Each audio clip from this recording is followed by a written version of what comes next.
ಆತ್ಮೀಯ ಎಲ್ಲ ಪತ್ರಕರ್ತರಿಗೆ ಮತ್ತು ನಮ್ಮೆಲ್ಲ ಟಿ ವಿ ಸುದ್ದಿವಾಹಿನಿಗಳ ವರದಿಗಾರರಿಗೆ ಆತ್ಮೀಯವಾಗಿರ್ತಕ್ಕಂಥ ಸ್ವಾಗತವನ್ನು ಬಯಸ್ತೇನೆ. ಮೊನ್ನೆ ದಿವಸ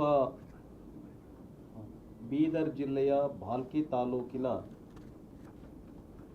ತೂಗಾವ್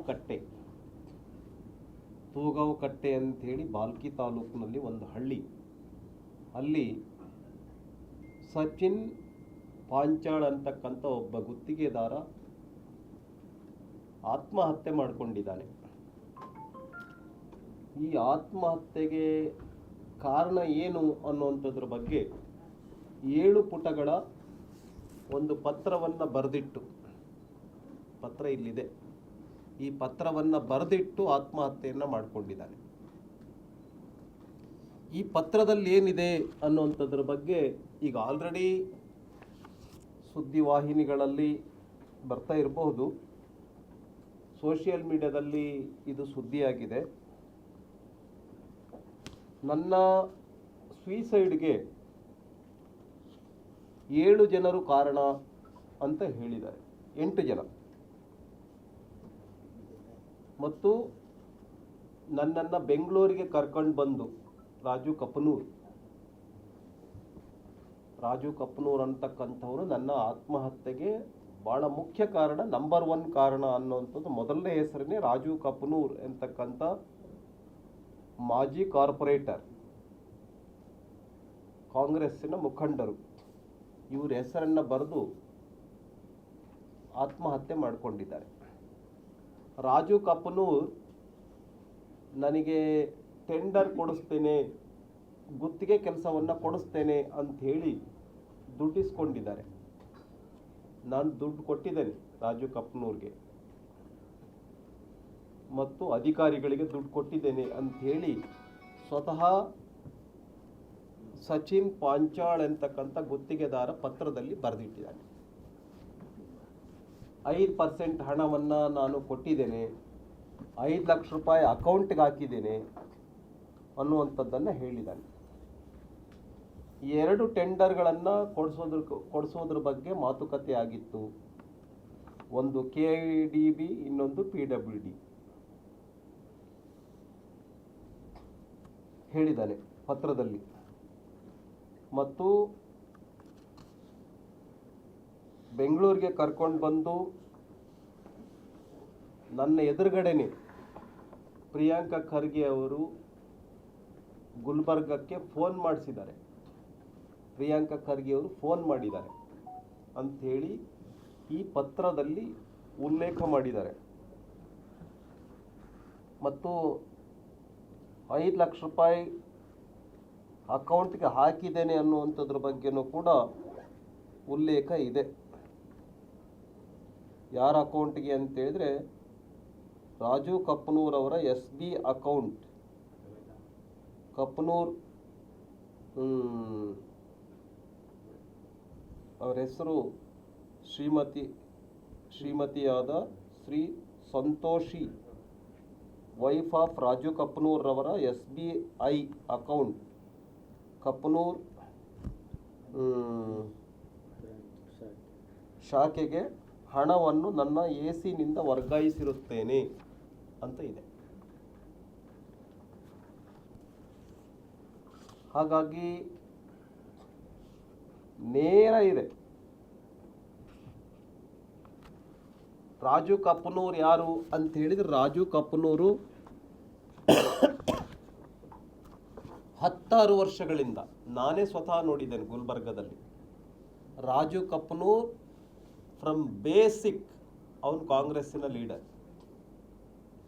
ಮಲ್ಲಿಕಾರ್ಜುನ್ ಖರ್ಗೆ ಅವ್ರ ಜೊತೆಯಲ್ಲಿ, ಪ್ರಿಯಾಂಕಾ ಖರ್ಗೆ ಅವ್ರ ಜೊತೆನಲ್ಲೂ ಅತ್ಯಂತ ರೈಟ್ ಹ್ಯಾಂಡ್ ಆಗಿ ಕೆಲಸ ಮಾಡ್ಕೊಂಡಿರ್ತಕ್ಕಂಥ ಕಾಂಗ್ರೆಸ್ಸಿನ ಲೀಡರ್.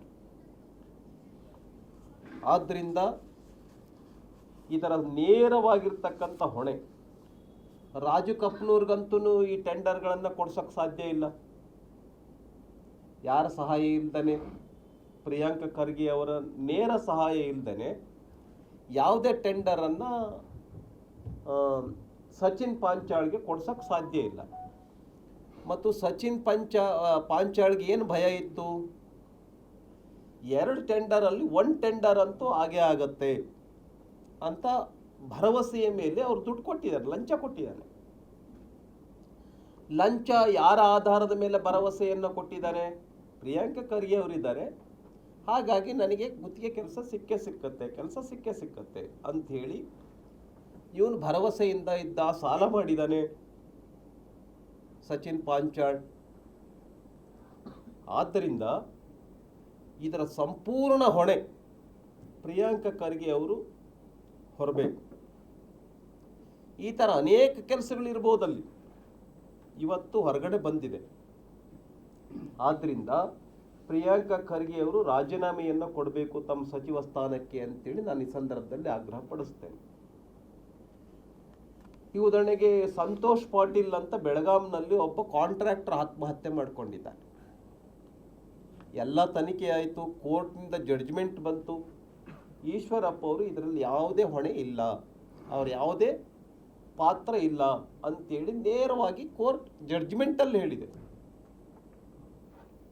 ಆದರೆ ಬರೋಕ್ಕಿಂತ ಮುಂಚೆ ಈ ಸ್ವೀಸೈಡ್ ಮಾಡ್ಕೊಂಡು ಒಂದು 2-3 ದಿನದಲ್ಲಿನೇ ಈಶ್ವರಪ್ಪ ಅವರು ರಾಜೀನಾಮೆಯನ್ನು ಕೊಟ್ಟರು.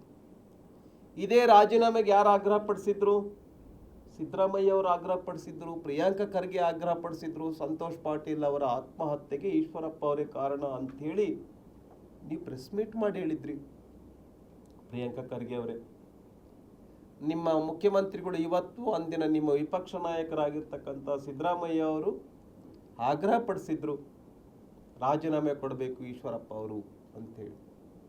ಆದ್ದರಿಂದ ಅದೇ ದಾರಿಯಲ್ಲಿ, ನಾನು ಬೇರೆದು ಯಾವುದೇ ದಾರಿಯಲ್ಲಿ, ಈಶ್ವರಪ್ಪನವ್ರು ಹೆಂಗೆ ರಾಜೀನಾಮೆಯನ್ನು ಕೊಡಿಸಿದ್ರಿ ನೀವೀಗ ರಾಜೀನಾಮೆಯನ್ನು ಕೊಡಬೇಕು ಅಂಥೇಳಿ ಮಾನ್ಯ ಪ್ರಿಯಾಂಕ ಖರ್ಗೆ ಅವರಲ್ಲಿ ನಾನು ವಿನಂತಿಯನ್ನು ಮಾಡ್ತೇನೆ.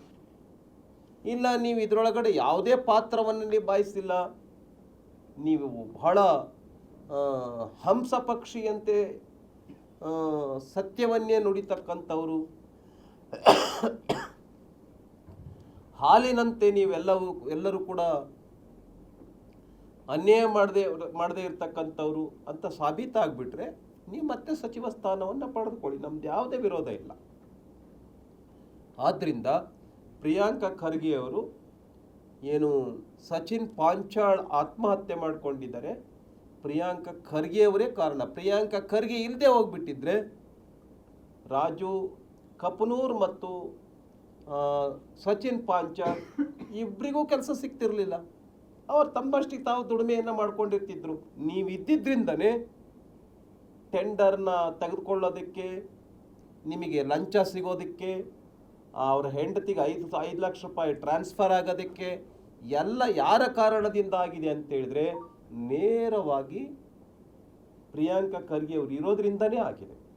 ಅವರಿಲ್ಲದೆ ಹೋಗಿದ್ರೆ ಈ ಘಟನೆನೇ ಸಂಭವಿಸ್ತಾ ಇರಲಿಲ್ಲ. ಆದ್ದರಿಂದ ಪ್ರಿಯಾಂಕ ಖರ್ಗೆ ರಾಜೀನಾಮೆಯನ್ನು ಕೊಡಬೇಕು ಅಂತೇಳಿ ಈ ಸಂದರ್ಭದಲ್ಲಿ ನಾನು ಹೇಳೋದಕ್ಕೆ ಬಯಸ್ತೇನೆ. ಈ ಲೆಟರ್ನಲ್ಲಿ ಇನ್ನೂ ಸಾಕಷ್ಟು ಉಲ್ಲೇಖಗಳಿದೆ. 12 ಕೋಟಿ ರೂಪಾಯಿ ಟೆಂಡರ್ನ ಮಾತುಕತೆಯಾಗಿತ್ತು. ವಿಕಾಸ್ HM ಯಾರು ಇವರು MD ಯಾವುದು ಅಂತೇಳಿದ್ರೆ RWSSD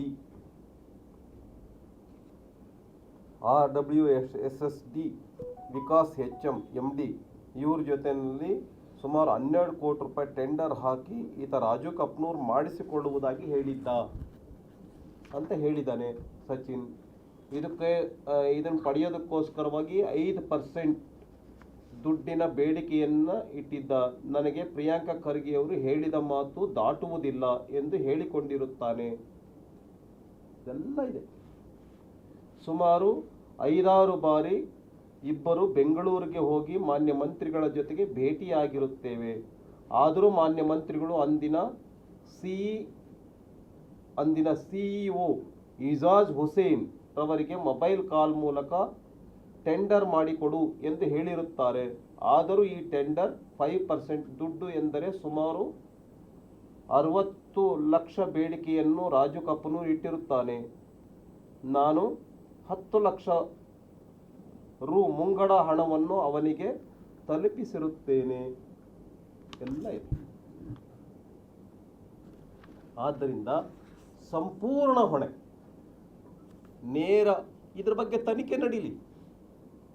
ನೋಡಿ, 12 ಕೋಟಿ ರೂಪಾಯಿ ಅಂತ ಹೇಳಿದ್ರೆ 60 ಲಕ್ಷ ರೂಪಾಯಿ, ಅದಕ್ಕೆ 10 ಲಕ್ಷ ರೂಪಾಯಿ ನಾನು ತಲುಪಿಸಿದ್ದೇನೆ. 5-6 ಬಾರಿ ಬಂದಿದ್ದೇವೆ, ಫೋನ್ ಮಾಡಿದ್ದಾರೆ ಮಂತ್ರಿಗಳು, ಎಲ್ಲ ಇದೆ. ಆಮೇಲೆ KADBಗೆ ಇನ್ನೊಂದು ಟೆಂಡರ್ ಇದು ಮಾಡಿದ್ವಿ, ಟೆಂಡರೇ ಹಾಕಿಲ್ಲ. ರಾಜು ಕಪ್ನೂರ್ ನನಗೆ ಮೋಸ ಮಾಡಿದ್ದಾನೆ ಅನ್ನುವಂಥದ್ದು ವಿಷಯ ಇದೆ. ಈ ರೀತಿ 2 ಟೆಂಡರ್ಗಳ ಕತೆ ಇದರಲ್ಲಿ ಇದೆ.